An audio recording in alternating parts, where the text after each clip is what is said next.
আসুক, তাহলে আসুক, আসেন।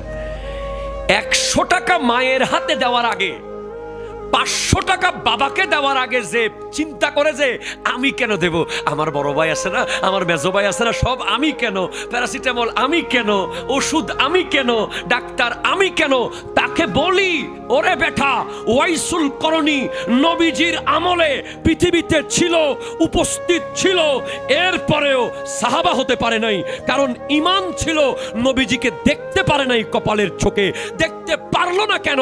বারবার যেতে চেয়েছে। আমার নবী বলেছে আসিস না, তোমার মায়ের খেদমত করো, তোমার মায়ের খেদমত করলে আমি নবী রাজি হয়ে যাব। তাইলে ওয়াইসুল করণী সাহাবা হওয়াকে স্যাক্রিফাইস করেছে মায়ের জন্য।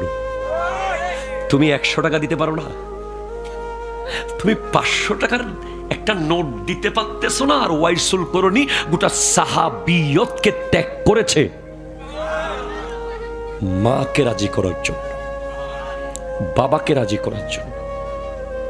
তুমি এটা একটু মাথায় নিয়ে আজকে যাইও, যখন তোমার হাত কাঁপবে মা বাবাকে টাকা দেওয়ার সময়, তখন তুমি ওয়াইসুল করণীর কথা ভাবিও।